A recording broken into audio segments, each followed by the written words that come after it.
you for tuning into Roll Call. Your selection is a double feature, Money Train and Jack.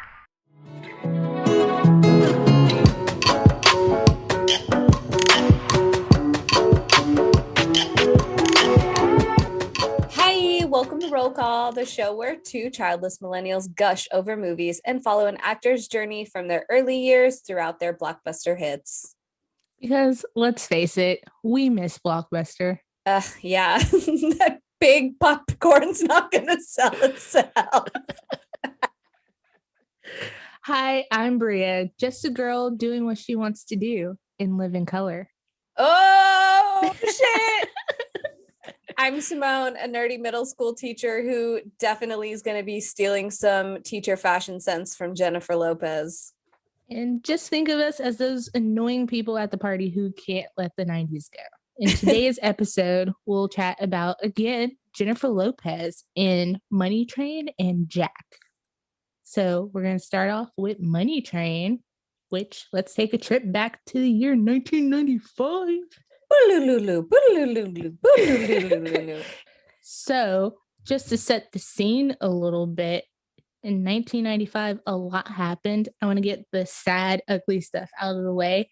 Selena and Jerry Garcia passed away this year. So obviously we know, I want to throw that in there because we know Jennifer Lopez plays Selena and thought that was something important to throw in there. Other pop culture news in 1995, Johnny Depp and Kate Moss were a couple. Oh, how about that? I know, right? Brad Pitt was people's sexiest man alive. That is not hard to believe because Brad Pitt's been hot like since forever. Still hot if you ask me. Amazon sold its first book. Groundbreaking. Also kind of relevant to the current situation. Match.com. I wonder if there are any couples that met on Match.com in 1995 that are still together. If so, you need to write into this show. Our address is a P.O. Box. Nickelodeon. No, you gotta write to me, stickly, P.O. Box 963, New York City, New York State, 10108. Oh my God, I'm so impressed that you remembered that. Is that legit what he said? That's legit what he says. Yeah. Wow. You get some 90s Chuck E. Cheese coins for that. Yes. Gonna go dominate at skee ball. And last but not least, this touched my former barista heart. The fucking Frappuccino was born. The fucking Frappuccino. I say the fucking Frappuccino because if you've ever been a barista, you know that Frappuccinos are the spawn of Satan. So if you could guess how many Frappuccinos you've made in your barista career, like ballpark, how many do you think you've made? Wow. As a barista for like 3.5 years, I would venture to say at least like probably 1,000, maybe more. Yeah, lots of Frappuccinos. Or it might be less. So I don't know. I would guess in the 1,000 range. Yeah. Well, geez. Remember, everyone, please tip your baristas for the love of God. We don't get tipped enough at all. Be nice. All right. So Simone, you got some facts about like the box office numbers, what it costs to make? Or yeah. So gross? Money Train is a November 22nd release. So I would have to imagine this would have had high hopes and dreams for some kind of big Thanksgiving week rush movie. You know, it's interesting because with the cast and with the dynamic duo of Woody Harrelson and Wesley Snipes, a lot of people would have assumed that this was going to be an automatic, fun buddy cop movie that was going to be pulling in the big bucks. This cost about $68 million to make.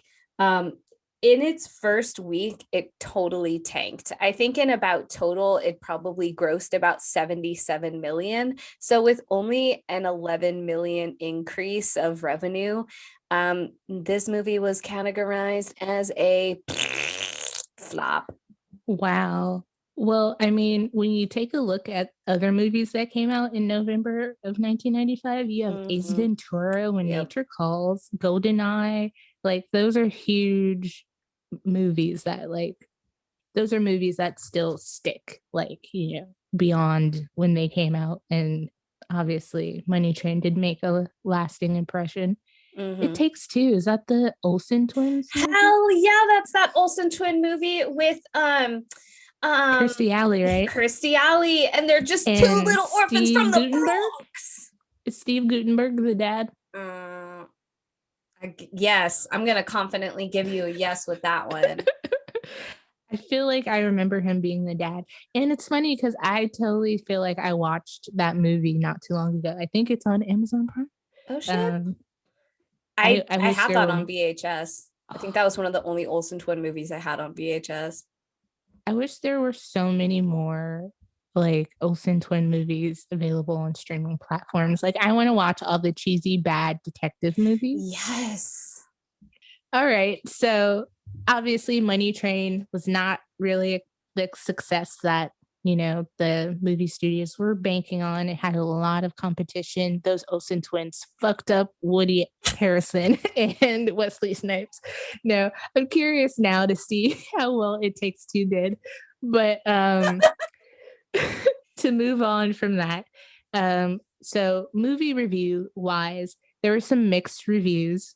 Some reviews for it were more positive and kind of took it for what it was. One of those were the New York Times review by Stephen Holden. He did a good job to me describing exactly kind of how I felt about the movie. He points out Mr. Snipes' impervious cool and Mr. Harrelson's hyperkinetic boyishness mesh Ooh. perfectly and that the two seem destined to be joined at the hip, which I thought was a great note because obviously they did White Man Can't Jump together prior to this. And then I also went a little further back in the time machine and they were in Wildcats together, which was really a Goldie Hawn movie, but they played two high school football players. And Wesley Snipes' role is bigger than Woody's, and they're not really like together or any kind of duo in that movie, Mhm. but kind of crazy seeing them so young. And then to know that they did all these other movies together later was it was cool to see that. And then another review that I read was I forget where from, but the writer is Bob Maccabee, and his review is more critical of the film. He called it an uninspired, unfunny, unreservedly lame vehicle that reteams that film's slam dunking, bickering buddies. And he called out the contrived familial relationship between the two since they play Foster foster Brothers. brothers, which I also think is a bit like unnecessary. They could have just grew up together. I'm not sure where the brother angle really helps the story at all, besides like loyalty. Mhm. But I think if they, you know, grew up together and just had each other's back throughout their lives, you'd have the same kind of bond, anyways. Mhm. And he called out also that the screenplay willfully abandons plot and setups all over the place, which I kind of agree with. There's a little bit of dead space in the movie, and then obviously you get to the heist part, and it feels a little disjointed between the two. You don't really see how one necessarily leads to the other. I mean, besides like the reason for the heist, like the dude who's burning or setting the The torch. yeah, what, oh yeah, that's his name, the torch. I'm Mhm. like, he doesn't use a torch, but yes, the torch in the movie, the one of the villains, um that doesn't necessarily like need to exist for the heist to happen, like that kind of stuff. I think that was very interesting. Is just like how I think they could have better brought those two elements together somehow. But for the most part, I enjoyed the movie more than I expected to. I can definitely understand some of the criticisms, and I think we could use more movies like this. Some movies don't have to have like too much meaning or thought behind them. Some of them are just fun movies to watch, and this is how I felt about this movie. I know we've had recent like buddy cop movies like Ride Along and Central Intelligence and 21 Jump Street, but I think those are obviously like really comedic. You have Kevin Hart in two of those, who is a comedian. Oh, that's your door.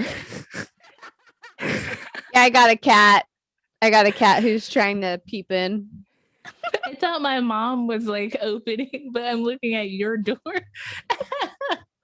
And I was like, I put a note on the door that says recording, do not disturb. Oh, I should get one of those. Although my cats are illiterate, they can't read. But what's going on in here, boss? What are you doing? Meow. And okay, so those movies have a more comedic twist to me. I think this movie is comedic, but that's more so because of the chemistry between Wesley and Woody, and not necessarily like neither of them are comedians. Whereas Kevin Hart's a comedian. You can say Jonah Hill is a comedic actor, even though he's kind of turned serious as of lately. But yeah, that's how two reviewers felt, and also how I felt. How did you feel about Money Train after watching it?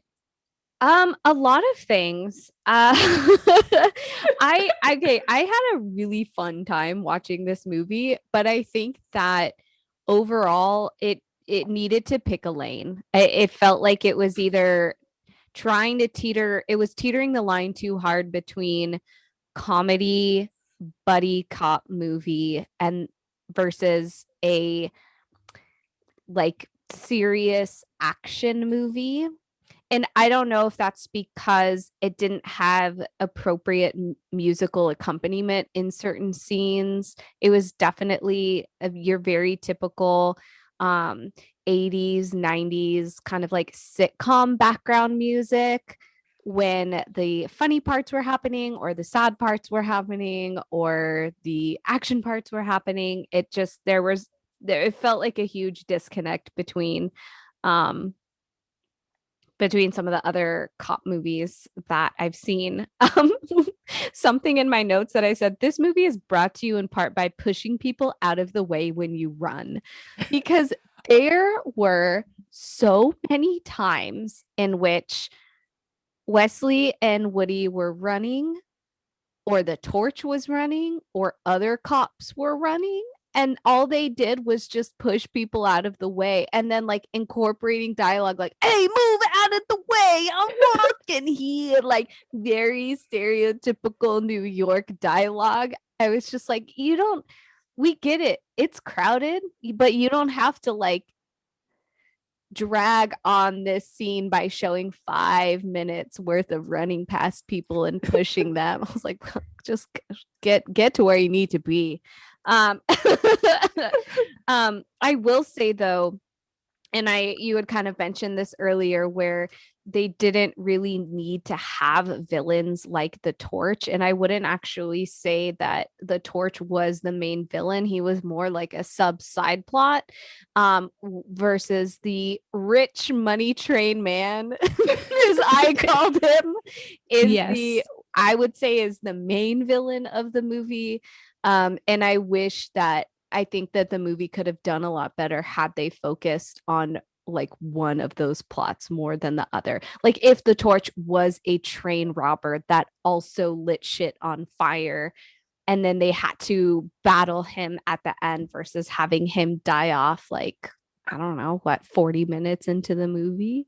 Yeah, I agree. Also, to go back to like the running through crowds part, I saw a thread on Reddit, and it was about like things in movies that are just like that are annoying or get wrong and stuff. And I feel like that's one of them, because like when I was watching it, I was like, if I heard or if I saw someone running towards me and be like, hey, move out the way, like I'm moving the fuck out the way. There are people who were just like, and just like stood there to get pushed. And I feel like that's a movie trope because it adds something to it, but I feel like it doesn't really happen in real life. I also feel like foot chases don't happen as much in real life.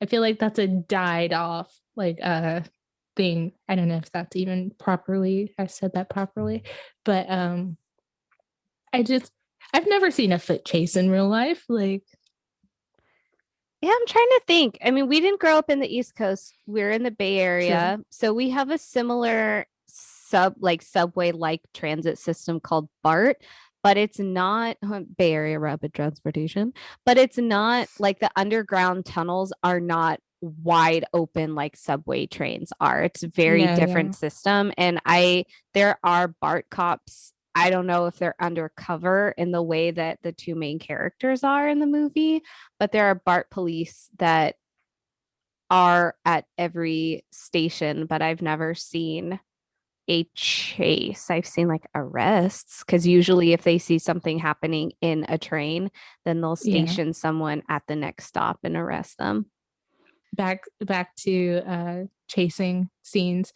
I don't mean just like in subway systems either, but like even on like Law and Order or any cop adjacent thing, there's always like this foot chase. I mean, I think, well, actually, they do happen because if we go back to like 1990s cops, there were plenty of foot chases. I think this was But- very true of the time. Now we would see like Segway chases. It's more or the cop movies that we see now, it's more car chases. It is like speeding cars, helicopters, or it's rollerblade cops. Or the best cop, which is Mall Blart, Mall Cop. I've never seen. I haven't either. Okay, Paul Blart Mall Cop, you might be on my watch list. Any other review criticism of Money Train?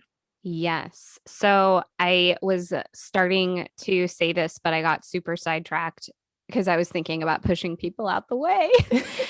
The Torch, who is legitimately, his motive is terrifying. And I think that someone like that actually existing is super scary. And the same year the movie came out, or very shortly after this movie was released, someone tried to emulate the Torch by dousing a ticket booth attendant with flammable liquid. And they ended up being okay, but people were upset and thought that it was attributed due to the movie, and they tried to boycott the movie and have it be taken down immediately, although police confirmed or at least stated that it was a separated or isolated incident. I did see that as well, which is like crazy because it's like everything we consume in this glorious world. Don't fucking copy what you see in a movie, a TV show, a video game, a TikTok. Don't do it. Also, talking about the Torch, I wish we would have got a little bit more about his motive. Yeah, I think his motive was because he was a burn victim. It seemed like correct. His hand and stuff looked like he also had probably like caught on fire at some point. So, what's his origin story? I want to know. What else where do we go from here? Let's talk about the cast. Yeah, I was gonna say we've talked so much about pushing people out the way and lighting people on fire that we haven't even got to our main starlet of this movie, Jennifer Lopez. Yes. So I'll let you lead. What did you think of J.Lo's performance? Okay. So her character was sold short. And I think that and we can get to this later when we talk about if this movie held up or not, or what would happen if it was to ever be remade. But I felt like any scene that involved Jennifer Lopez had some kind of very soft R&B playing in the background, which just automatically made her all the more sensual. She's obviously kind of the decoy plot for, sexual lust between our two male protagonists of the movie. But I think that it's just a little disappointing that J.Lo is her sole role in this movie is the fact that she's just kind of the love interest. But she had so much other shit going on. Like she was a good fighter. She was very tough. She kind of ends up saving the day a little bit at the end. Um, and I think that my one shining token is that and her character's Grace Santiago, as the disgusting moneybags train man calls her. Donald Patterson, sorry. Thank you. At least she wasn't like coerced into liking John, which is Wesley Snipes' character. Like, at least, you know, it seemed like she was interested in him from the start rather than him liking her and having multiple rejections and multiple passings. Like, and then he didn't have to like beat her down until and like forced into liking him until she finally she had in. agency, which she had agency. You know, still a struggle to this day. Mm-hmm. That's a good point. I have an affinity for Woody Harrelson because I love Cheers. So I low-key was rooting for Charlie.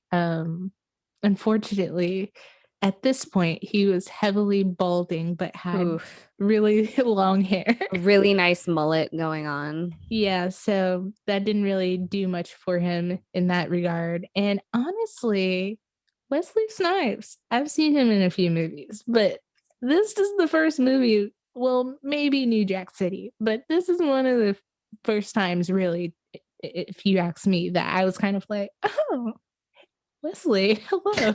Like, obviously the hottest person is J.Lo, if we're going to be honest. But I was not expecting that body, and he had game. Like, he had game, and sometimes that's the winner right there, is the game. I personally, I liked J.Lo's role. Thinking of what we've seen of her so far, we're increasingly getting a little bit more from her in terms of screen time and character and whatnot. But I think I know in some reviews I saw that, you know, people really liked her take on the character and thought she was like a bonus in comparison to kind of the letdown that was Wesley and Woody, which I personally don't think they were let down. I think it was a little bit too similar to White Man Can't Jump, but I don't think that's necessarily their fault. But I put that her Jenny from the Block charm is really what sold this. She's in New York. She's a cop. She's from the Bronx, like Jennifer Lopez is. And I thought that she clearly could bring that to the role. She's tough. She boxes. She slapped or punched the shit out of Wesley Snipes. Yeah. She wasn't afraid to be like, look, I like you. You like me. Let's get it popping. Okay. And I think that's very New York of her. So mad props to that aspect. But I do think you're right. I think she was underutilized. Like the whole part where they're on the train and she's like running around in her car. Like, yeah, not even her cop car, but what, her like Trans Am. I understand why, because she winds up meeting them where they wind up and kind of helping them out at the end.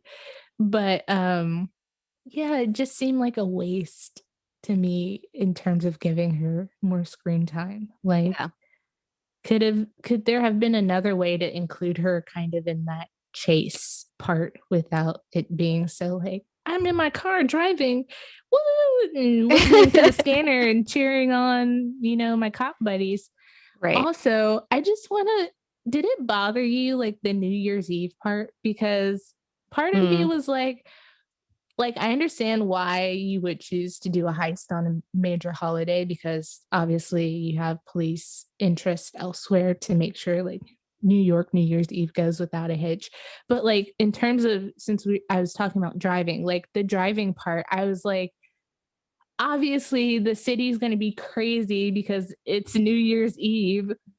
how was she able to like drive around like that? And then also Wesley Snipes was on his motorcycle. Like, how the fuck was that happening? And then he winds up in the crowd and he's like, oh man, like, no shit, Sherlock. Of course, Times Square is going to be packed and you can't ride your motorcycle through. Like, that part, I was just like, that's bad decision making. That's movie decision definitely. making. Definitely some impractical thinking on their part. Yeah, especially as New Yorkers. I'm not a New Yorker. I've never been to New York, but I would think twice before I was like, you know what? I'm gonna take a joyride through Times Square on New Year's Eve so I could go save my bumbling foster brother from robbing a train. So we wish J.Lo had a little more to do, but nonetheless, I give her a passing grade. I think this was solid.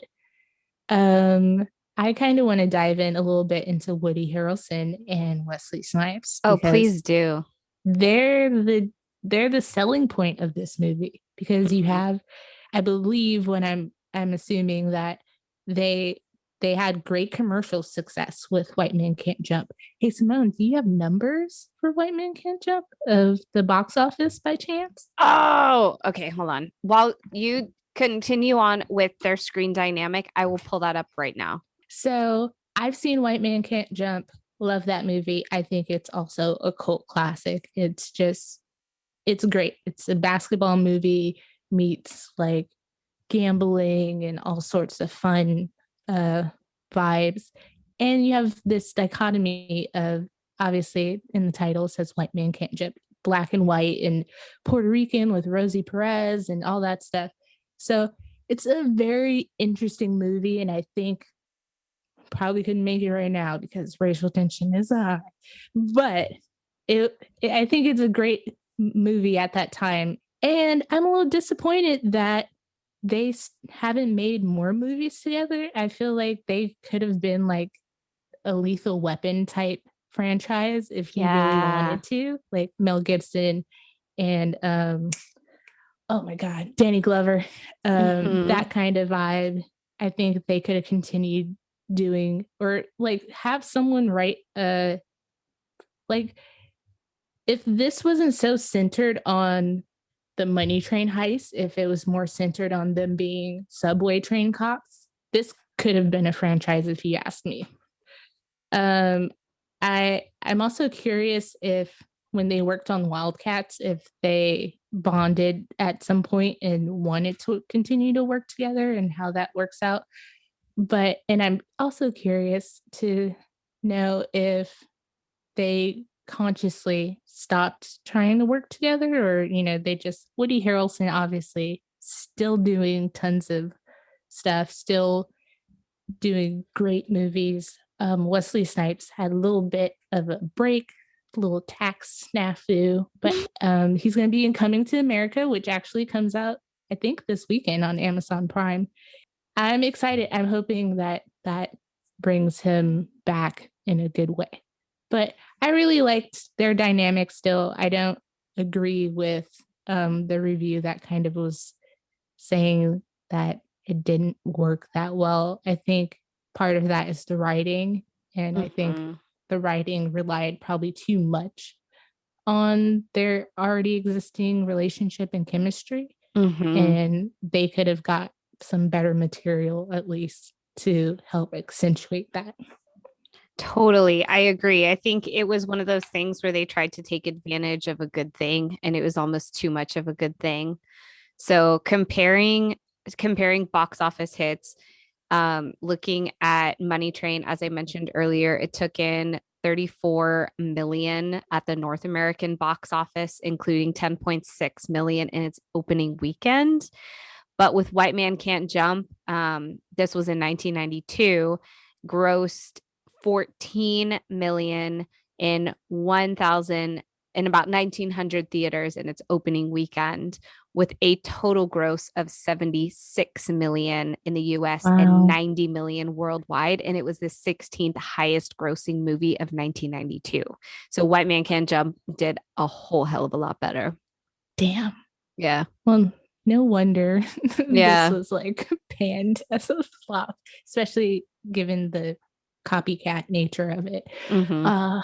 Well, I mean, I think it's a great little fun action movie. I wasn't expecting a lot from it, and I think it gave me a little more than not a lot. So I would definitely be like, "Hey, you should watch this movie" to someone.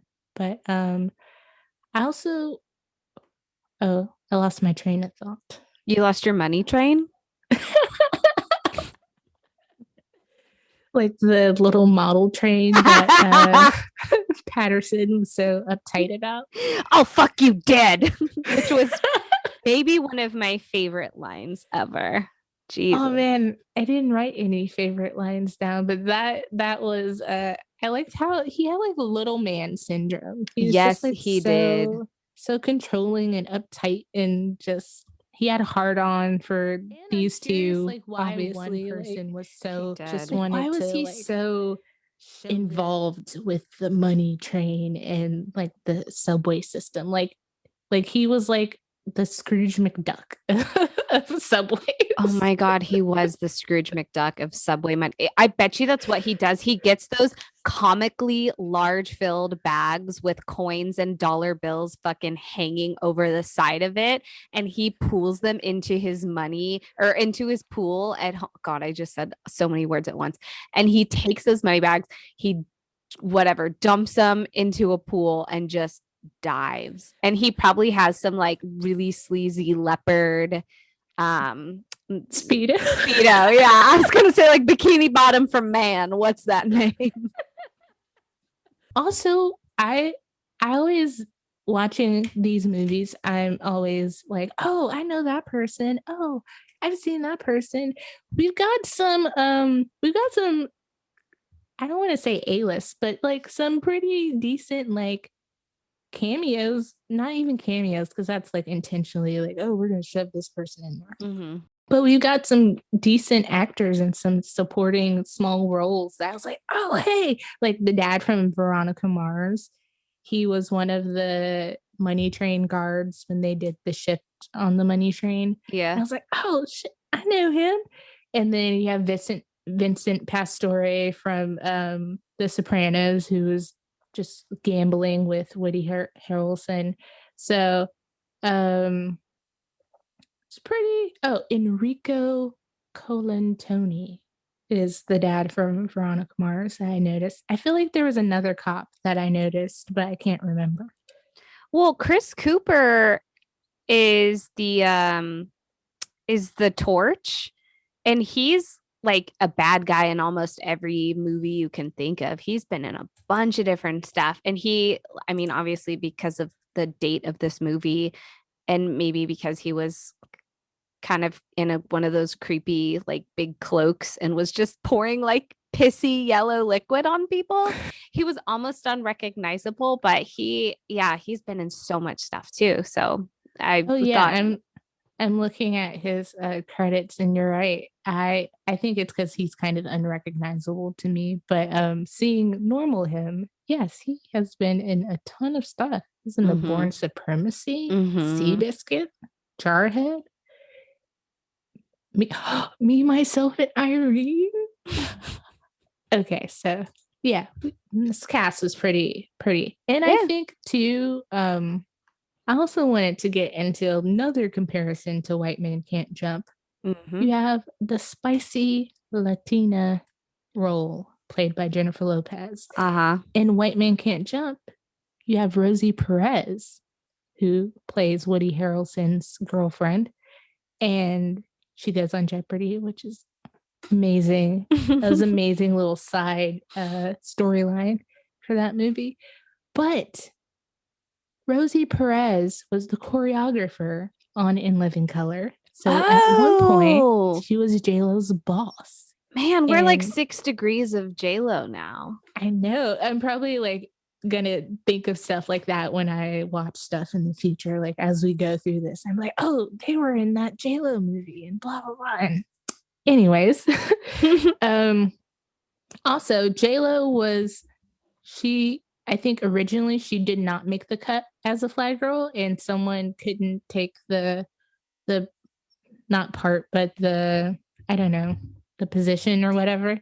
And she wound up getting picked. And I read that Keenan Ivory Wayans was not really into her. And also, he called her, this is just what I read. Okay. So sorry, Keenan Ivory Wayans. Also, this is a long time ago. So this is only in context of this time. I'm sure these people have moved on. Yes, please don't hit us with a lawsuit. But he called her chubby. And like, I know J.Lo is kind of like, now she's slim thick, but in the 90s, she's thick-ish, especially for that time, given that, you know, it was more popular to be scrawny and skinny. But I found that like hard, and he wanted her to lose weight. But Rosie Perez was really championing for her to be put on the show. And so he agreed. So I read a 1996 GQ interview with J.Lo, which also has a great shot of her laying down in underwear. So her butt is clearly already an asset. No pun intended. But they ask her about the parallels between her and Rosie Perez in White Man Can't Jump, and she's getting her kind of big screenshot with Wesley and Woody Harrelson. And J.Lo says that she saw Rosie at a movie premiere, and Rosie, I guess, came up to her and was like, "You didn't call me, you bitch!" Like, and was like, "I called you, and you didn't call me, and I called you like 70 times." And now is this a friendly, like, "You didn't call me, you bitch"? Like when I text you and I'm like, "You didn't call me, you bitch," or is it more of an accusation? I don't know, because from when I read Rosie Perez's like take on it, and there's more that I wish I dived into, but I don't want to make this a big thing, just a side like, you know, thing. But I think J.Lo took it that way. Like maybe Rosie felt like she owed her something by, you know, like, you didn't call me, and, you know, I am the one who, you know, you got in Living Color because of me. We used to work together. You're in this movie with these two guys I worked with. Like, and to some people, it might be like, you know, J.Lo replaced Rosie Perez in that like Puerto Rican, like Latina bombshell kind of role. And if that's how you want to think about it, just throwing that out there. Interpret it as you may. But it could be, you know, it could be perceived that way. Like, there's a lot of history and similarities. So J.Lo maybe thought of it like, oh shit, like, I hope she's not mad at me, like, kind of thing. And it was just like, okay. But J.Lo is just like, oh, I never got any messages or anything. Like, so skirt. But she also mentions that the way she finishes off talking about this is just that, you know, dancers can be the bitchiest people in the world. And mind you, this is 1996 J.Lo, not World of Dance J.Lo, disclaimer. But, you know, it's competitive. I could see that. And there's only so many spaces for dancers. Like, you know, when you go audition, there's only so many people who could get picked. Yeah. But I read another account from Rosie, and it was more so in going into like why they had beef. And she said that other dancers on In Living Color were coming to her as kind of the choreographer, overseer of the dancers, and saying that J.Lo was manipulating like wardrobe and makeup and stuff to benefit her in a positive way, which, you know what? Good for her, because I mean, that's what you guys should have been doing too. I don't know how one person can monopolize something in a way that other people can't, you know, like what was she going to the wardrobe people and saying like, oh, like, I want this outfit and put her in this one? Like, no, you go to wardrobe and be like, oh, I want to wear this, like, and do what's best for you too.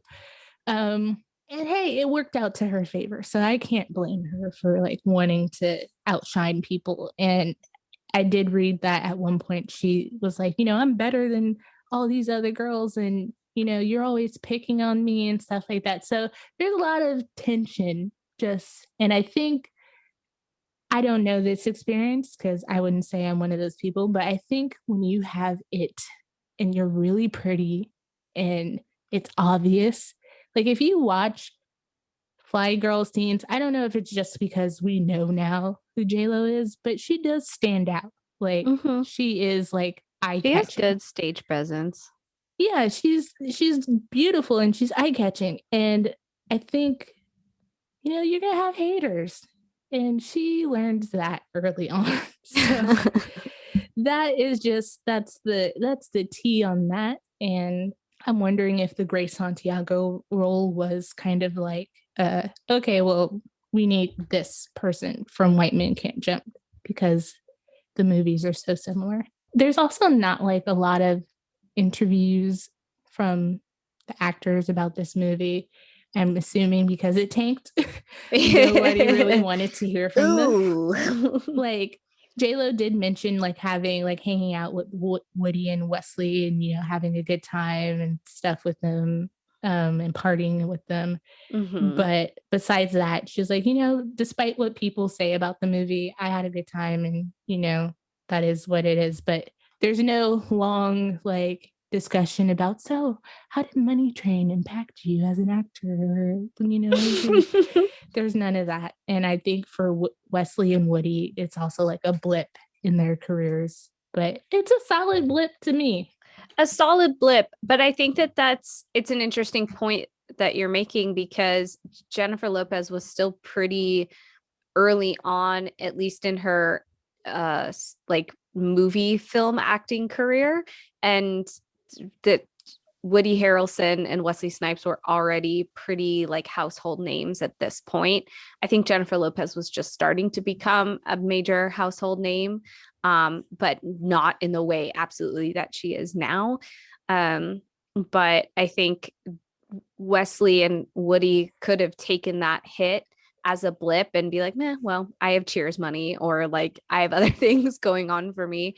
But Jennifer Lopez might not have had that in her career yet to have been able to take that hit. But clearly it did not affect her because she was still getting roles. Yeah, I think I agree, but I think she already had other stuff lined up too. Yeah.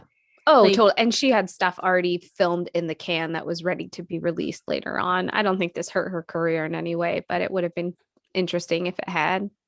Yeah. Well, she did her job, I think. Oh, sure. And to be fair, the reviews really trashed like Wesley and Woody. A lot of people are just like, J.Lo is fine.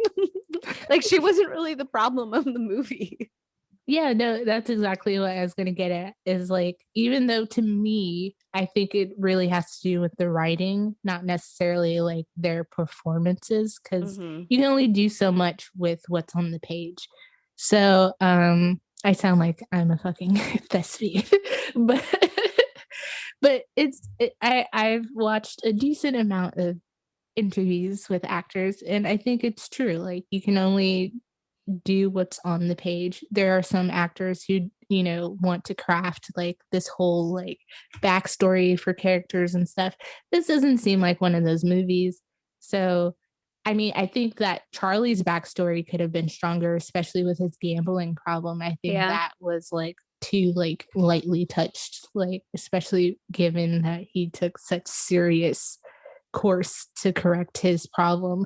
Also, the fact that granny robbed him of I think it was someone in like granny drag, or like those two chicks trying to get the vaccine. Yeah, that's it. They're like in some granny get up. I'm certain that's what that was. But I was just going to say, I think the other guy who he saw pickpocket, the other guy was in on it too. Oh, totally. Yeah. Okay. Absolutely. And so I know we said that we wouldn't talk too much about either like Bria, your and I's like personal stuff too much on the show. And I know that, we don't want to exclude anyone who may or may not be listening to this from inside jokes, but I will say something that me and Bria and our other really great friend Jessica call each other our loyal oats because we think of each other. We stick together like oatmeal, the good and the bad.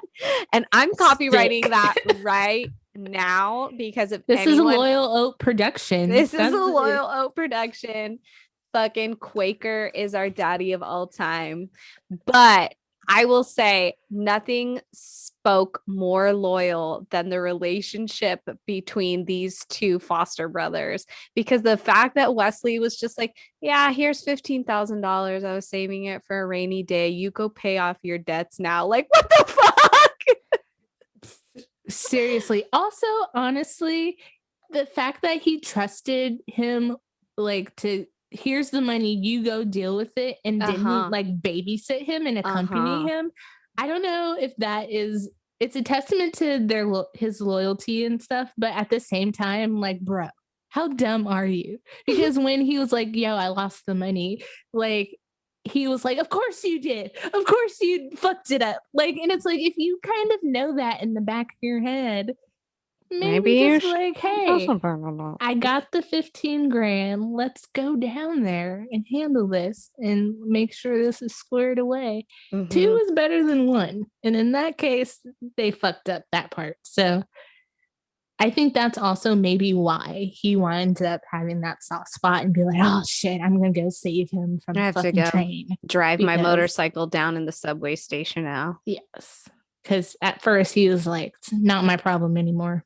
Want nothing to do with it. And I was a little, I felt for Charlie at that part because he was telling the truth, but it's like typical boy who cried wolf. Like, how many times are we gonna go through this? Like, but in the end, I'm curious to see what they did with the money also, because I feel like it's just suspicious, you know, like, did they start buying extravagant things, go on vacation? Did they stop working?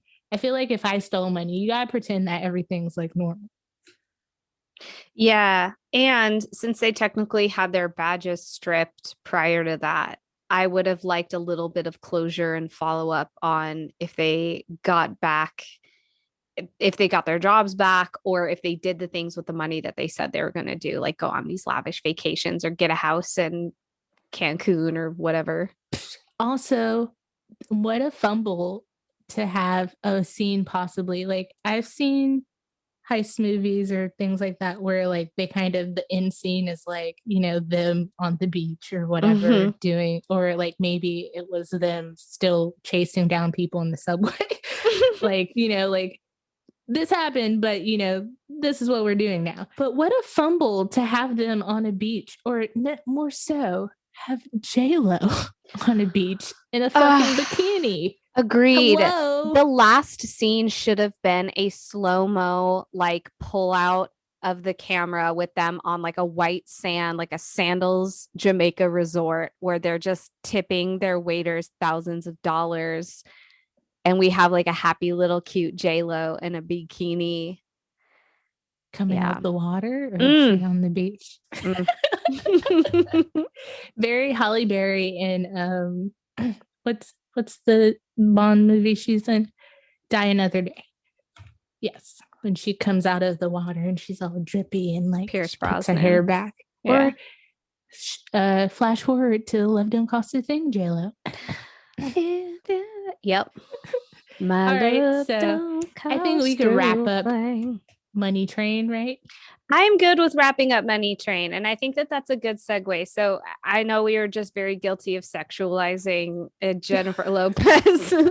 And I don't know, like, you know, as we continue on our journey of watching her films, I know that not all of her roles are like this. And that she does have so much other things to offer and so much more of a dynamic range. But our second film that we'll be discussing is Jack from 1996. This was released in August, and we are co-starring with the beloved Robin Williams. R.I.P. R.I.P. Another Bay Area legend too. So true. So, Bria, as we take our trip back to 1996, I will tell you some of the things that were happening this year. 1996, we have in just general world news and pop culture news, Prince Charles and Princess Diana of Wales get a divorce in the year 96. You know, I love The Crown. I know. Threw that in for you. Mad cow disease hits Britain, causing the mass slaughter of herds of cows and new laws to stop beef being sold. I thought that was a new millennium thing. So it happened again. There was a second wave of mad cow, which I could totally go on a side tangent, but this was around the time that I became a vegetarian in 2003, 2004.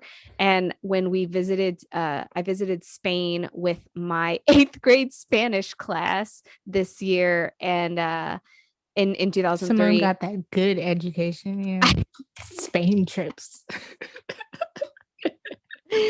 And it was the year where like Mad Cow was making its second rounds. And I just remember we were all told like, don't eat beef, which is a shame because Spain is known for some of its like really delicious meaty things. But at that point in my life, I had kind of started to not eat meat anymore anyways. But in addition, the first DVD was launched in Japan in 1996. Really? Yeah. And a number of users on the internet exceeded to over 10 million people. This is also the year that eBay and your boy Ask Jeeves started. And the amount of weird and insane questions that I asked on Ask Jeeves as a kid, like at a late night sleepover when our parents went to sleep, not knowing how to clear browser history. Room? Oh, I was in the computer room. Yes. Those and don't exist anymore. No, because everyone has a computer in their pocket at all times. Yeah. But we would be like huddling over the computer and listening for our parents in the other room just to make sure that they were asleep. Also not being aware that there was still such thing as a browser history.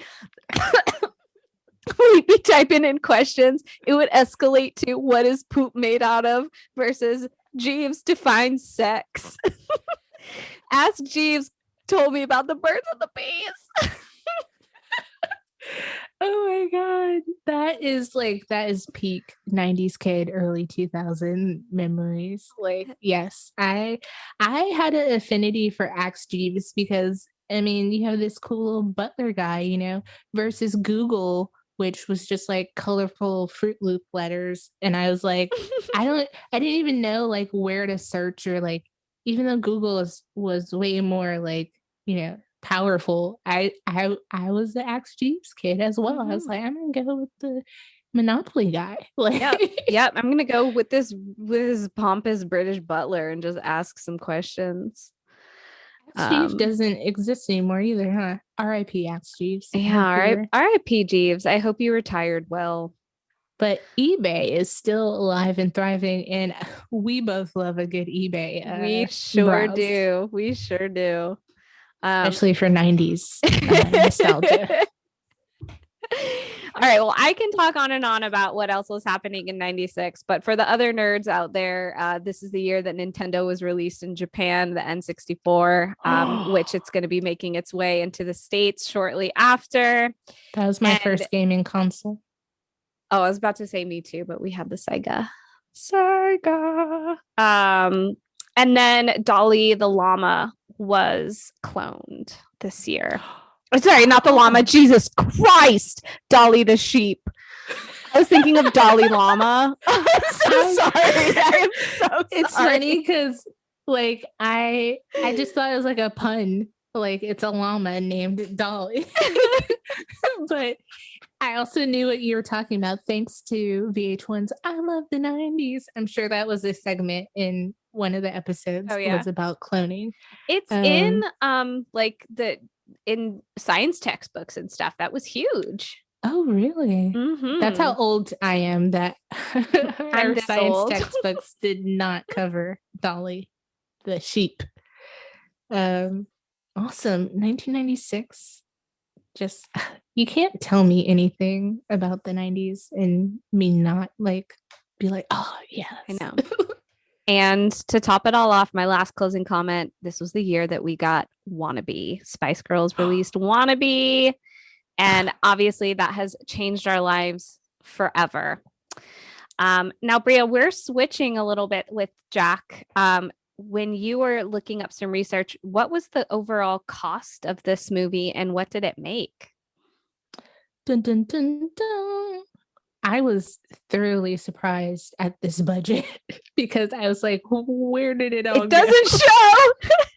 I think budget goes into like paying actors though, right? Because we have some high bill list people. Yeah, we do. And I mean, it goes into paying staff, craft services, location stuff, all kinds of stuff. Yeah, someone's got to buy the good deli meat. Yeah. But Jack had a budget of $45 million. And its opening week, it made $11 million. And then it made $58 million domestic worldwide. So I didn't really look too much into like it, but it was kind of considered not that great of a movie. Like did not really return that much on investment. And some people weren't a fan of the plot, but I'll let you get into that. What are some of the reviews out there going on about Jack? So looking at Roger Ebert's review, he was thoroughly disappointed in this film in giving it a 1.5 star. And it's hard. I know. Which is funny because we look at some of these movies, I think in particular with Robin Williams, that we are so fond and nostalgic of almost everything he's done and been in that it's hard for us to sometimes like believe that other people would feel negatively. But going back and watching this again, after many, many years of not seeing it, I can kind of understand why Roger Ebert's main point is that he was not sure if this is supposed to be a kids movie or a movie for adults that also just so happens to star kids. But he says he believes that the people who made Jack, which directed by Coppola, Francis Coppola, Francis Ford Coppola. Jeez Louise, Miss Hamshaw, get it together. That it's trying too hard to be a great movie. It really wants to pluck at the usual heartstrings and provide anticipated payoff, but far from being able to empathize with the thought process of a 10-year-old. The filmmakers place him in situations they can imagine that a kid could be in, but that a kid wouldn't ever think of being in. So like kind of they kind of attribute it to Tom Hanks's role in Big, that another favorite.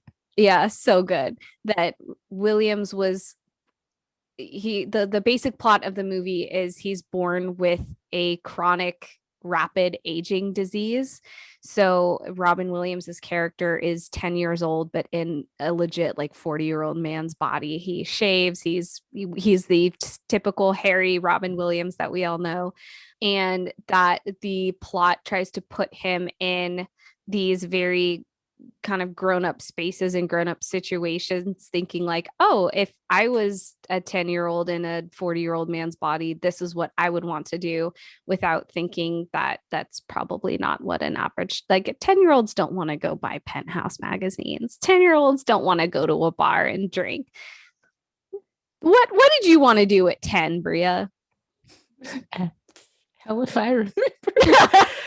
I wanted to listen to my hit clips and like play Skip It. Like that's what I wanted to do at 10. True. Yeah. What grade are you in as a 10-year-old? Fourth grade. Or fifth? Yeah. I was heavily obsessed with Destiny's Child, so definitely jam into the Survivor album probably at that point. Hell yeah. And probably still playing Nintendo 64. I think at that point I might have had a PS2. And that's about it. I wasn't on the internet like that yet, so playing outside still, trying to skateboard, trying to get my X Games on my rollerblades, shit like that. By the way, I also noted his BMX skills because that thoroughly impressed me. I think you're right in terms of like, it's hard. It's not hard, but it's different for us having seen this movie probably as kids and now watching it as adults, and then also reading someone who saw it first as an adult and critically broke down the movie, and doesn't have this nostalgic tie to it. I can definitely see where his review comes from. But Roger Ebert, I have to disagree. Oh, also, I don't know if you saw this, but it also was nominated like for some award for like the worst films, and it lost to Striptease, but it was that bad apparently. Oh, dang. No, I didn't Yeah. see that. I don't think it was a Razzie yet, but yeah, it was like some kind of like worst films ever like of this year That's a award, shame. and it was second place. So Hmm. I was like, oh, because that's not my view of the movie. This is quintessential like rainy day, no recess, or like teachers like, hey, we're phoning this one home movie. Like you watch, we're rolling out the TV cart, Oh, man. and just You know it vibes. was going to be lit that day. Yes, just vibes. This is rolling out the TV cart vibes in elementary school movie to me. So it made me feel warm and fuzzy, and I cried again. Oh, yeah. This is still a tearjerker. And Yeah. there's definitely a lot of problematic things. There's things that don't hold up in today's standards, which we'll leave for our curtain call ending segment. But I think that there's still a lot of it that tugs at those nostalgic emotional heartstrings. For sure. Did you happen to see like any interviews? I wouldn't be surprised if there were with like Robin about Jack So or I didn't J.Lo. Yeah, I didn't look up specific interviews with Robin Williams, but Jennifer Lopez's experience, and I think with most people working with Robin Williams, was nothing but positive. Like she really enjoyed um, being on set and being a part of this movie. And he's someone who is known to be very personable, very friendly, and very fun and lively to work with. Yeah. I did see that she said that he was like in character a lot, Mm-hmm. and it didn't really like play into anything because she was like his teacher. So it was like, well, I'm supposed to be serious and he's supposed to be like that. So Yeah. but I think that was probably a fun work experience for her. Just to point out, like you said, like the budget might have also gone to other casts. This cast, and I know you were saying that we're not going to sexualize J.Lo or anything. Speak for yourself, Simone. Because J.Lo and Diane Lane, Dude, like, I have such a crush on her. Unfaithful is like one of my favorite. Like that's a movie I was sneaking at an appropriate horny age to watch. But straight up, like Diane Lane is a MILF. She is, yeah, she's so cute.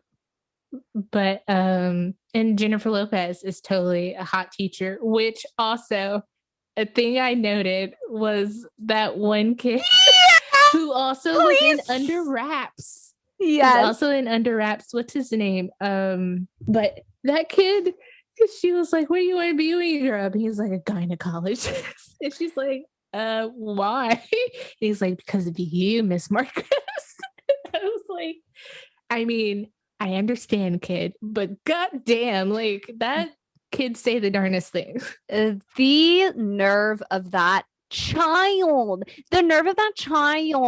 to say that to their teacher. Okay, so for those who don't know, I am a middle school teacher, and if anyone had said that to me while looking me dead ass in the eye like that and say like, I want to be a gynecologist, and I probably would have pushed them back to say like, oh yeah, really, like why is that, or like, do you even know what a gynecologist is?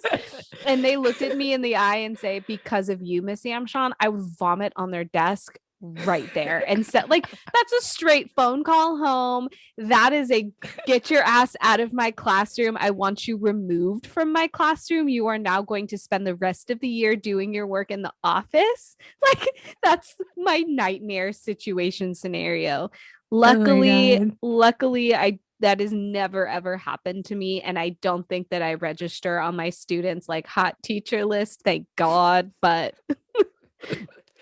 back to hot women. Diane Lane as Jack's mom. First, when they did the birth scene, I feel like I've never seen that, and I don't know if it's because I've seen it on Jack on TV, and sometimes. By the way, when they say like this movie has been edited for TV, whatever, that shit is true. But I'm wondering if the beginning of Jack when she's giving birth, like I had never seen that, and then they're in Halloween costumes, so it's kind of hard to tell who they are. And then like she's like pushing with her Dorothy stocking red slipper leg in the air, and I'm like, is that Diane Lane? And then I did a quick IMDb and it's like, oh shit, it is her. I think I mean, has she ever done anything bad? I mean, she might have been in other movies that haven't been as successful, but she herself, maybe as a character, has not been, or has ever registered to me as like, ooh, that really missed there. Okay, so sorry, I just had this revelation. We were discussing the budget of this film and where it all went to. I think it might have went to that costume party in the first 2 minutes of the film, because I don't know what it was about the 90s, but or like even the 80s too. Like I'm thinking of the Karate Kid, but like there were the age and era of like Halloween costume parties, like people did not phone it the fuck in at this time. We get this shot of this adult costume party, and Diane Lane and her husband are the Wicked Witch and the Tin Man, which is incredible full-faced silver and rust makeup. Like husband full on went into a contour moment for his with the nose. Yeah. And then the martini, which I'm using that as my next Halloween costume, where like their friend that went with them to the hospital was like a pack of cigarettes and a martini.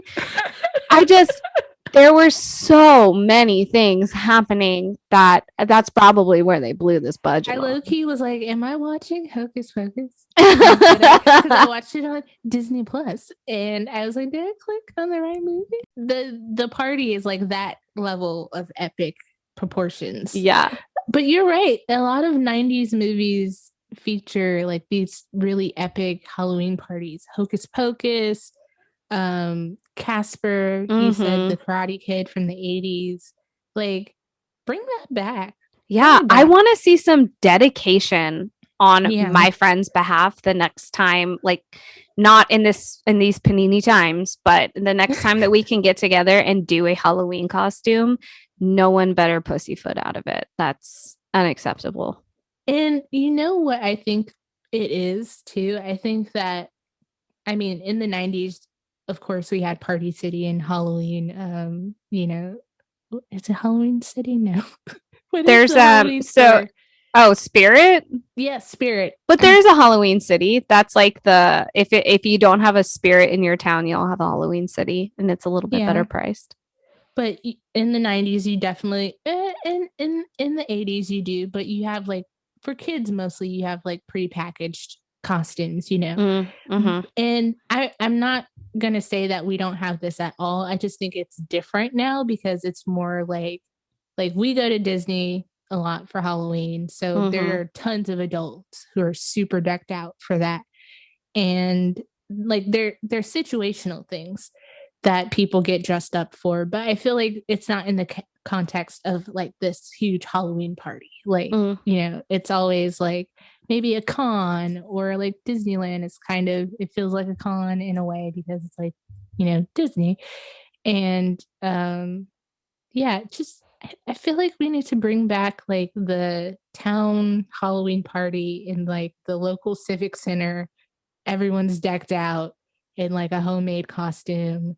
and it's not something you bought from Party City or Spirit. Yes, that's the other thing. Everything looked so homemade. But anyways, I totally digress. I just had a revelation on that costume party because I remember when you and I had both rewatched it this morning, and so it's very fresh in our minds. But I was like, oh my god, I gotta talk about this fucking Halloween party. This is so good. Yes. Oh my god, there's so much though in this movie that like I was taking notes left and right, and I'm rocking some overalls today because I went on a walk this morning and I was listening to like a 90s playlist. And I'm just in a 90s kid kind of mood today. So, and it's all because of this movie. And I think that to me is, despite it being like a office flop, like I feel like it's a 90s kid cult classic in that way because so much of the charm of the movie to me is also the era of the movie. Oh, totally. How did you feel Jennifer Lopez's character, she's the teacher at Jack's school. Her name is Mrs. Marquez or Miss Marquez at the time, but she becomes, I presume, a Mrs. by the end. But shout out to that guy who wifed her. Hello. But what do you think their dynamic was like on screen? I had such like flashbacks of going to school, and like I started kindergarten in 1997, and like the dresses she wore and like the little cardigans and stuff, like I had teachers that dressed like that.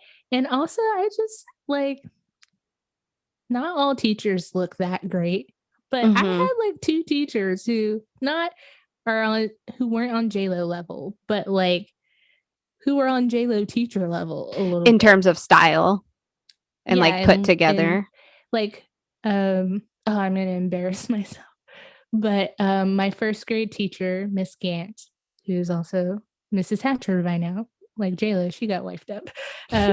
But I remember the first day of first grade, like kindergarten, I had an older Asian teacher, Miss Hunt. No, not Miss Honey. I'm thinking of Miss Matilda.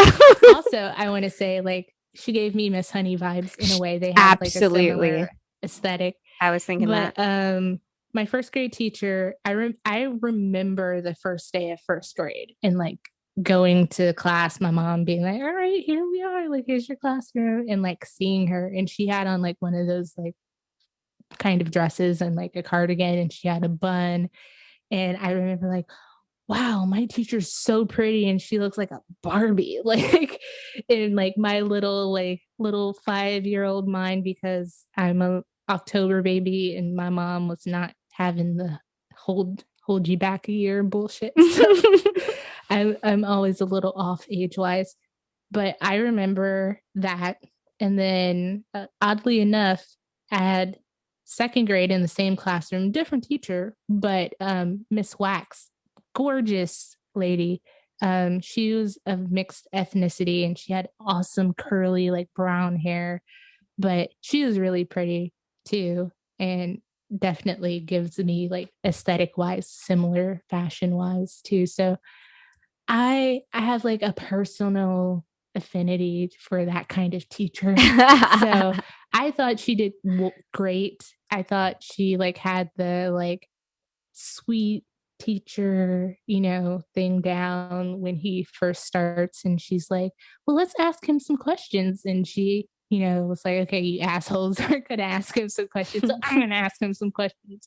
Like, she just embodied it well, I think. And I don't think it's a hard role to play, but I feel like the essence of it was very pure. Like, if it can give me like those flashbacks and feelings to my own experience, I think like she nailed it in those terms. Totally. And did you ever, when you were a kid and you had these teachers that you remember thinking like, oh my gosh, they're so pretty, did you ever tell them like, you're so pretty? Probably I probably did. And if I didn't tell them, I showed them in other ways. I know my first grade teacher, she like I would draw pictures for her. And that's like that's like getting some Chuck E. Cheese coins from a kid. If they draw you a picture unprompted and they're like, I draw you a little something like that's I like you. I like you Yeah. a lot. Yeah. And but I probably told her she's pretty or something, or I like your dress, or your cardigan's nice today. I don't know if it hits differently because it's a 40-year-old man playing a 10-year-old who so clearly has a crush on her and eventually asks her out to the school dance. And theoretically it kind of makes sense because they look similar in age, and his intentions were pure. His intentions were pure. George, he's like, I just want. Although he does kiss her without consent on the lips, which again, if that happened to me, even if it was an elementary school kiddo, like I'd be like, oh, that's huge no. Just because obviously we live in a time and age where like any kind of special teacher student relationship is really looked at with a much harder lens. But shit, I remember when I was a substitute and whenever I would sub for the younger age range kids, they make you feel like a beauty queen. Cause I mean, I would go and I would dress nice as a sub. I don't really give a shit now, but I would dress, I'd wear like a skirt and a nice blouse, and they would come up to me and be like, you are so pretty. And I was just like, oh man, I need to keep you around as like my personal hype people. So if you're ever feeling bad about yourself, just go hang around some 6-year-olds and they're going to make you feel like the prettiest person in the entire world. Kids are so kind. But his intentions were pure. I think the kiss really was like oh hell no. But another thing I wanted to touch on is that like it's clearly in the Bay Area somewhere. Yeah. Oh, totally. I think a lot of it was shot in the Presidio and other parts of San Francisco. Okay, because I was going to ask you, what area did you think? I was thinking Berkeley, because I was like, I don't see any like traditional San Francisco like hills or anything of that nature. And their house kind of gave me Berkeley vibes, especially the amount of fucking land they had. Like they had a pool and a pool house and like a garage and a full driveway, and it looked relatively flat to me. So adding this to houses from movies that just hit right here. Yeah, it's a nice house. Yeah. And a single income family too. I don't think Diane Lane worked, but their dad did. Yeah, it seemed like she was a stay-at-home mom. Also, speaking of like income, the photo shoot that the dad I was like, what the? Like, what does this add to the movie? Yeah, honestly, I think that's almost what it was, because that's when he was on the phone with his dad and talking about like his first day of school and how things have been going. And then he's like, oh, my friends want me to get a Penthouse magazine. I don't know what that is. Do you have one? Can you give me one? And he's just like, yeah, all right, bud, I'm at a shoot right now. And there's these like scantily clad bikini ladies on giant carrots. It almost looked like a Budweiser commercial because they were like those big Clydesdales, but I don't know. Yeah, I totally got that like 90s Budweiser commercial vibe from it. But that's one thing I noted that I was just like, what the hell? Yeah. Weird choice to include that in the film. Like, why this? Why couldn't he be some other kind of photographer? Who made this decision? So speaking of cast too, another like kind of big name, Fran Drescher was as Lewis's mom, who also, unbeknownst to her, hit on very old looking but young Robin Williams as Jack. And that totally gave me life. And then obviously you have the scene at the end where he's like, fuck it, and goes to the bar. Yeah. Dances with her and holds her butt. Oh yeah, and I love that he's like watching that other man and like trying to mimic him. Oh, and then the epic like fight scene where he's like hurling these like kid insults. I wrote down like, "Oh, you must have Zachley disease." I was like, "Oh, burn! I gotta write that down. I'm gonna bring that back." Yeah, it's like Zachley disease, where like I forget, it's like exactly like your butt or something. Oh yeah, it's like when your breath smells exactly like your butt. Yes. Oh my god. Yes. And then when that man like calls him like, "You're a real son of a bitch," he's like, "Oh, you said the B word. So much trouble." I would start reacting to other adults cursing like that. Be like, "Oh, you just said the F word. Oh, I'm so appalled. Like, oh, you're gonna get in trouble. I'm telling your mom." Could you imagine? Like, we're just talking and I'm like, "Oh, Simone." It's very Playhouse. Oh, and speaking of like tattletales, for me at least, like Journey Smollett is like obviously a 90s kid icon because I've seen her in other movies. She was on Full House as like a friend of Michelle's, and now she's on Lovecraft Country, killing it. She's on Underground. But she is a part of the like gossipy, like mouthy duo of little girls who were like killing me when they were grilling him on the playground. Like, how old are you? You're hairy. You're hairy. And then I thought it was hilarious that like at the end when they seem to graduate high school, like they're still doing the same thing. Yes, that was very cute. I love them. Oh, and then we have that one kid with the glasses. He was in Little Giants. He looks like he was Rick Moranis's kid in Little Giants because he looks like a child version of Rick Moranis. Wait, am I thinking of this? I thought his daughter. I thought in Little Giants, Rick Moranis had the daughter who played football. Oh.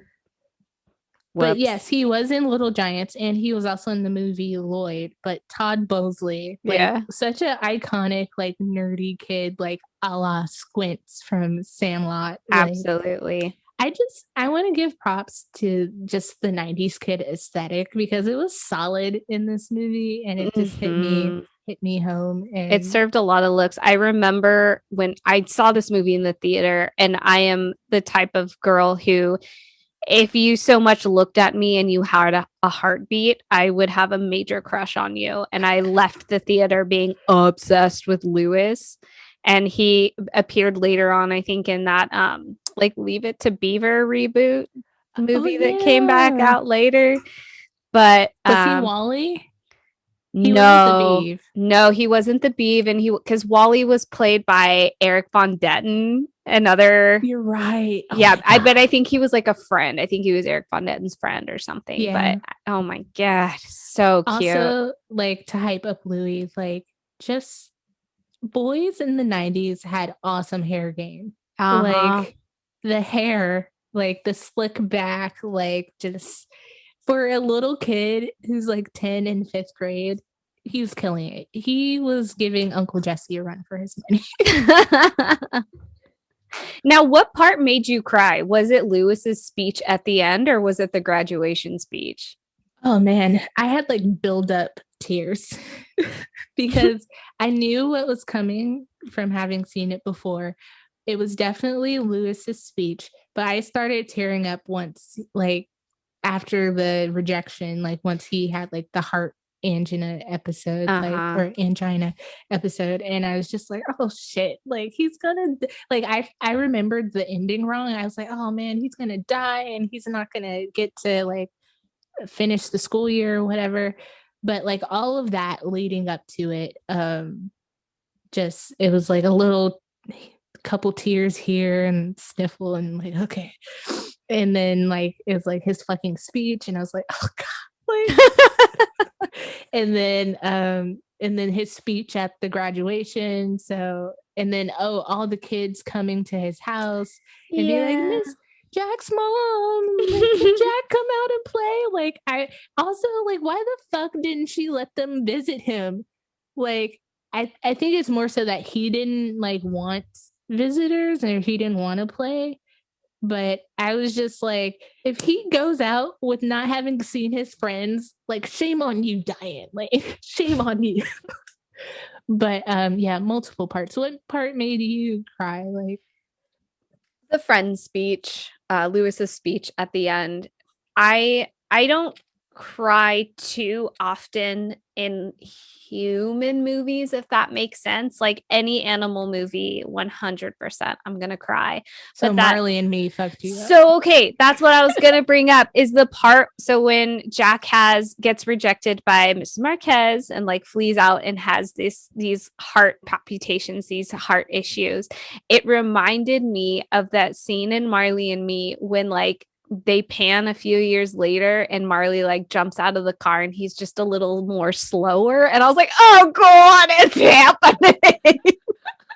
Like I am tearing up thinking about it. I can't with any animal movie, but I think just more of the nostalgic sense. And I think too, because we have these emotional ties with Robin Williams that by the end, his high school speech, graduation speech was very touching.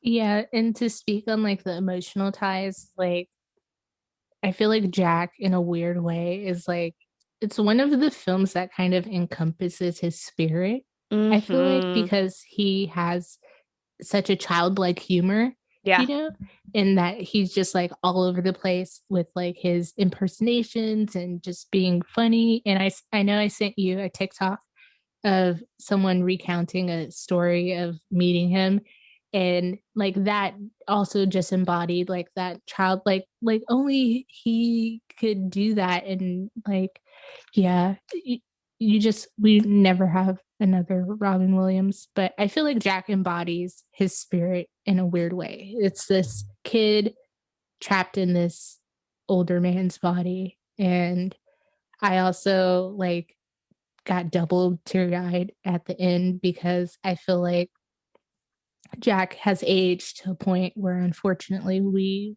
never will get to see Robin Williams at that like age stage in his life. God damn.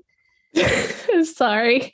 It fucked me up. It's about to fuck you up. It's only right. It's mutual. But I totally thought of that. I was like, oh man, like we're never gonna get to see him that old like that. Like fuck. Like, but I'm glad you brought that up. And that was something I was going to think about saying earlier with the actor interviews, or at least Jennifer Lopez's recount on working with him, in that just he was so youthful mentally and brought so much of a fun spirit. And yeah, like his stand-up comedy is like really raunchy, but like I think too, a lot of 80s, 90s kids, we will always remember Robin Williams as someone who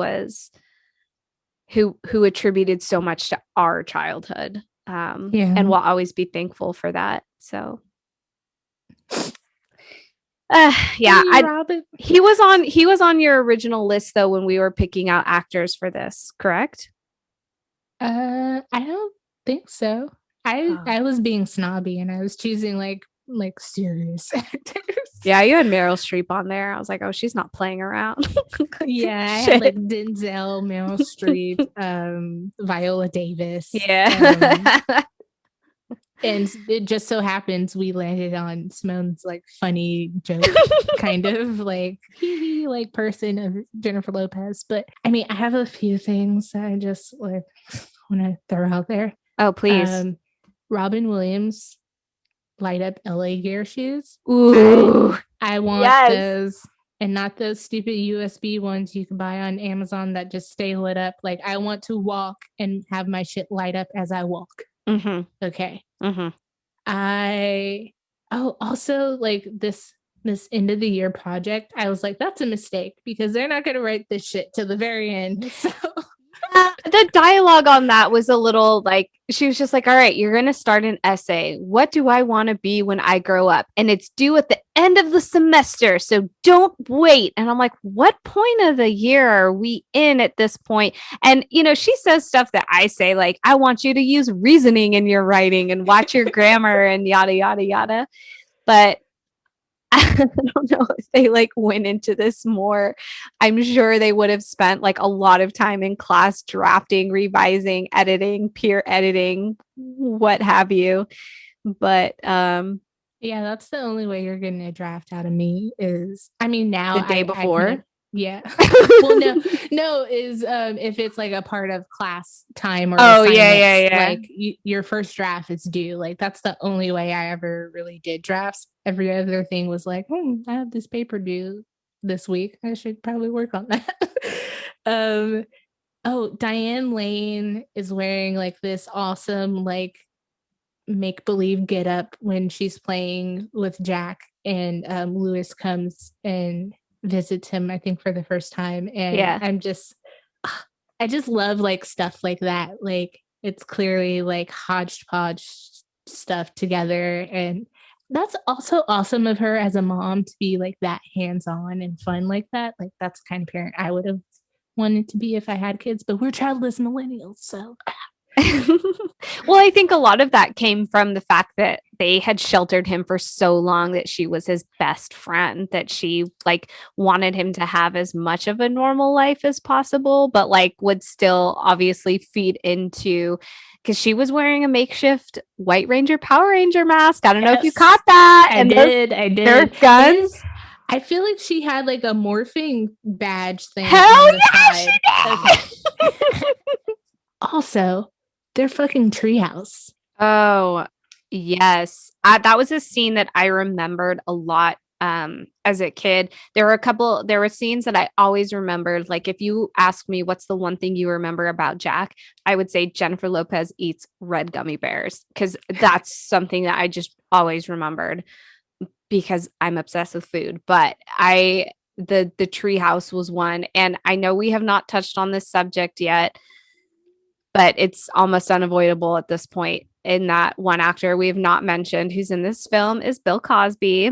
And Bill Cosby plays the homeschool teacher / psychiatrist, maybe, but just kind of someone who worked really closely with Jack before he goes into public school, but continues to play a older role model and close family friend almost. And there's this scene where they're up in the little boy troops amazing treehouse that has running electricity because they're watching a Charlie Chaplin movie, but when they have a grown adult body come up there, then it crashes. And I was thinking, there's no way that no one didn't walk away from that with at least one broken elbow or bloody nose or wood shard. Because it's a multi-level treehouse. So it's not they hit so many things on their way down. Exactly. Also, it wasn't purely Mr. Woodruff's fault. It was that fucking butterfly. It's true. It's true. Which I also noted because there are various scenes with butterflies, and I was like, is this symbolic? And then I was very damn right it is symbolic. It's the change. It's the shift of transformation. Yes, exactly. Metamorphosis. I don't think I caught that as a kid, so props to my adult brain being like, wait, this fucking butterfly. Could you imagine me as a 6-year-old seeing this in the theater with my bucket of popcorn being like, oh yes, this monarch butterfly means something. Other than it's pretty. Another thing I thought was really well, especially casting wise, was the casting of the older version of the kids. That was spot on. Totally. For a movie where they're not really, it's not like It, where they have a whole nother segment of the story with these older kids. But you can tell me they're not those kids older. Totally. I thought that was great. Overall, our thoughts on the J.Lo's role, does it hold up? Do the movies hold up? Do the trailers hold up? Remakes, thoughts? All right. So I think in all, at least for Money Train, that role would hold up today because it's still an unfortunate trope that a lot of females get casted as. But if Money Train was to be remade, which I don't think it could because the New York metro system doesn't take coins anymore. That's why they have those Metro cards. I think they shut that down in like 2005 or 2006. So if they were to remake Money Train, it would have to have some kind of other different preference or sorry, preface of plot going on. But I think that if Jennifer Lopez's character could be remade, I was thinking of someone similar to the character from Brooklyn Nine-Nine, just someone that oh God, why I'm Rosa from Brooklyn Nine-Nine. Do you watch that show? No, I don't. Sorry. That's okay. I'm not a comedy person. No, but they're just like very like straight-laced, hard-ass cops. And I felt like I would like to see something where there's just no romantic interest at all. That it's just almost and maybe Money Train could have been a lady cop movie instead, and there's no romantic interest involved. And I think overall it could hold up in today's standards. I could see them remaking Money Train and having it be something almost as lavish as the Fast and the Furious, where you have these like unbelievable train race scenes and like underground New York subway chase scenes and stuff with some really cool people. I think Jack, I don't know if something like that could be remade in today's world. And I think in particular, like a lot of the dialogue, if it was, a lot of the dialogue would have to be changed and rewritten. And children sexualizing a hot teacher is going to have to change. Like there's no way that can hold up. Yeah, that's true. I agree with everything you said. You took most of my points, like Money Train not being the Money Train does not exist anymore, so that's out the window. I do like your note about it being changed to like a female cop duo and no romance necessary. So I would like to see that. I would see that. Did you watch the trailer for Money Train by chance? I didn't. Did you? I did. It's your typical like action trailer, you know, and it has like the voiceover, like this cop, blah blah blah, and then, you know, what in happens a world. when things, what happens when things go wrong? And I feel like it's a movie that I would have gone to see with friends or would want to go see with friends. Like, oh, let's go fuck around and go see this movie. I would be okay with a remake again with a different plot device since there is no Money Train. Jack, I don't think it can be recreated. Yeah. I think there's just you're very on point with like things, dialogue and story plot points having to change. But also I feel like with Big and Jack, you can't really have like these like pseudo adult kids like romancing adults in movies now. Probably. Nope. that does not hold up. Yeah, that probably would not fly. They were wild in the 80s and 90s. They were like, let's say this man's a kid and like what would happen if a man was a kid or a kid turns into a man and then he has sex with a grown woman? Is that weird? You'll find out. Tom Hanks stars in Big. Yeah, I still am ignoring that possible like plot point of Big because I just love that movie. But I think Robin Williams, like there's no one else, like we don't, first of all, there's not another Robin Williams. So, and then there's not even like a great value knockoff Robin Williams. Maybe Jim Carrey, but I just don't think we have anyone who can play a role like Jack like he did. Okay, I'm almost thinking though, because you mentioned his name earlier, Kevin Hart, because he's already short I and did think youthful. about that. I did think about that, and not to knock Kevin Hart.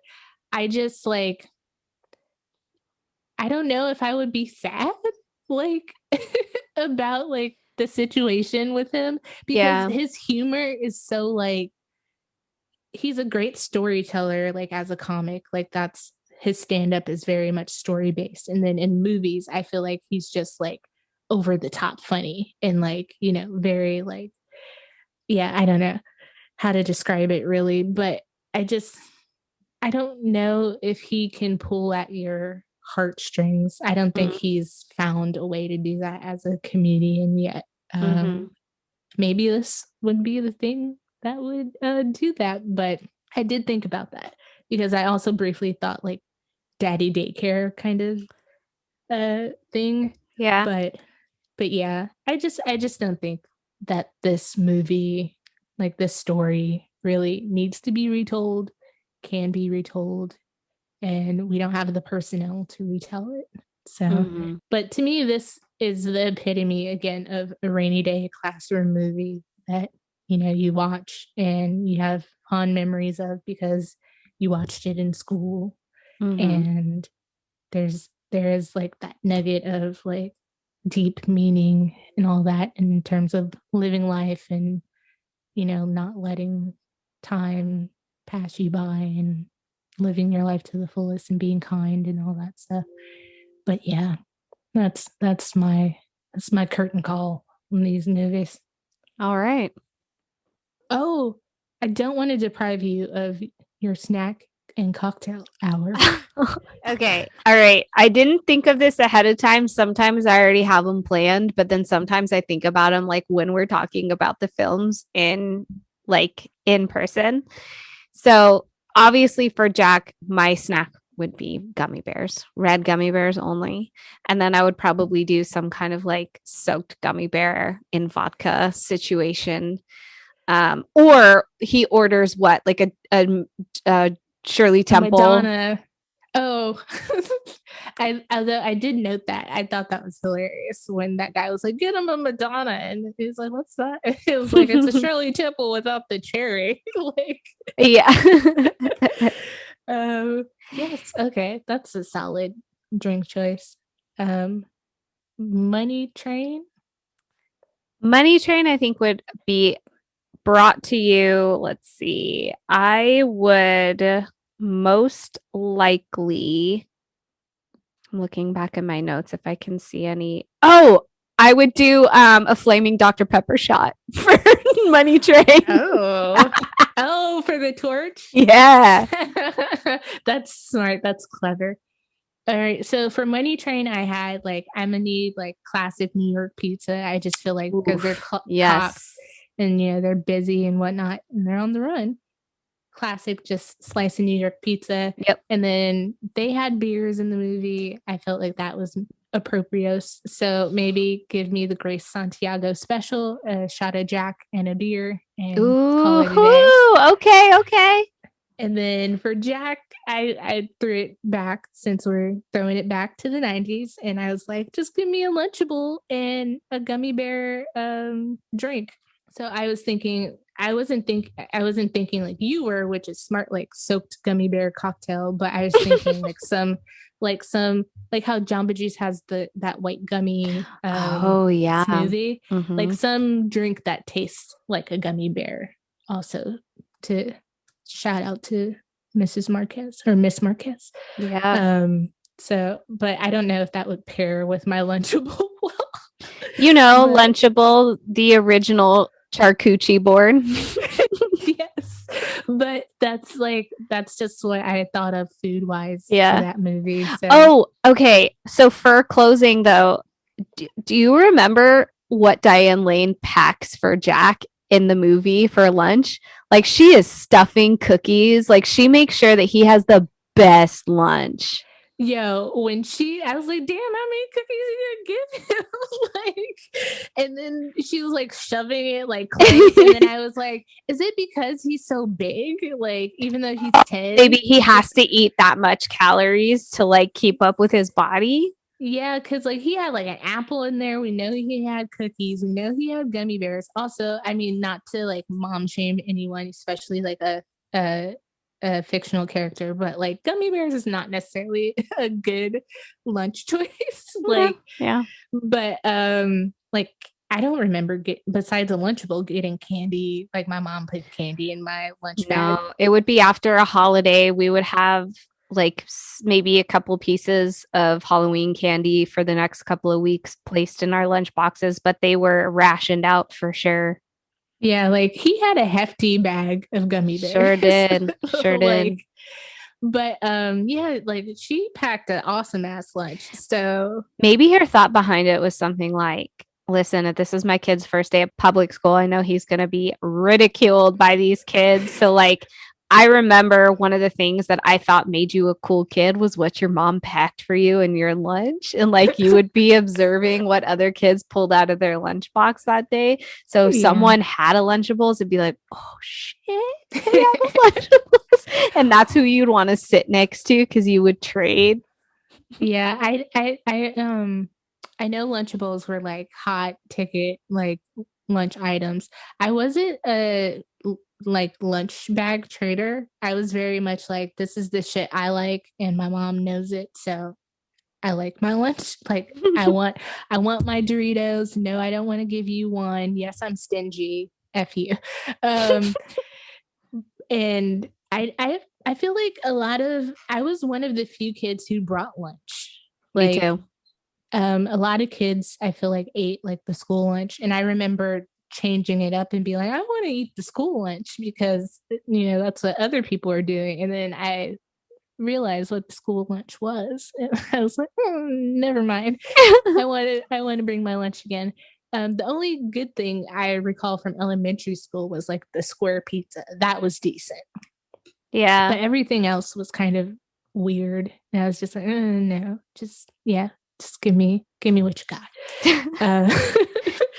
I swear I could record a whole episode just talking about lunch and just like the lunches that my mom used to make, Mama Yamshan. Like I shat on her food so much, but she packed the like most wholesomest lunches. But I just was predestined to be obsessed with food because I was that child at the lunch table who was like, are you going to finish that? Can I have a bite of that? You want to trade? And that's how I met Julie. We met in kindergarten because I used to throw out my lunches, and because she had like Oreos and Doritos and all these really good things, and I would throw out my lunch and mooch off of her. And then her mom, Barbara, called my mom and was like, hey, like if Simone doesn't have lunch, like I'm happy to make her a second one. It's totally no big deal. And my mom was like, oh, I got in trouble for that. That is one. Not a phone call your mom probably wanted. Like, no. The fuck? I threw out asking me if I'm feeding my child. Yeah. Yeah. I think I am down to hear some Simone stories, like we could record it separately as a side episode. And if you bonus episode lunch. And if you want, we could post it or not post it, but I am all for like lunch table tales. Like lunch table tales. Woo! And we could like what would be the ultimate packed lunch for you, like as a kid, and then like as an adult now, if you had to pack your if as an adult now, if you had to pack your child self a lunch, what would it be? Like what would be in it? Taco Bell. We could do like a top 5. We could do like a top 5 like things that you got in your lunch bag as a kid, things you wish your parents would have bought you but didn't. We should make ourselves a lunch that our moms made for us as kids and have it ready as we're talking about lunch. And it'll be one of those ASMR like, okay, I'm now getting the cheese squares and crackers from this Lunchable. I do have some Capri Suns downstairs, and I think I have a bag of Cool Ranch Doritos. But yeah, that sounds like fun. I mean, why not? We have the mics and the wherewithal to do it. Why the fuck not? In that case, not to drone on, let's wrap this thing up. Let's wrap this thing up. We got to work on the outro. Hey, thank you guys for listening to this week's episode. And to the people who stuck with us so far, please come back for another episode of the great value version of Inside the Actor Studio. That's right. And seriously, if you like us enough to stick around, take another deep dive down this IMDb rabbit hole with us as we discuss Blood and Wine next week. And on that note, if you've got nothing better to do, go figure out a theme to watch a bunch of movies you've never seen. Hell yeah. I'm your host, Simone. And fuck yeah, I'm your host, Bria. This has been another episode of Roll Call and cut.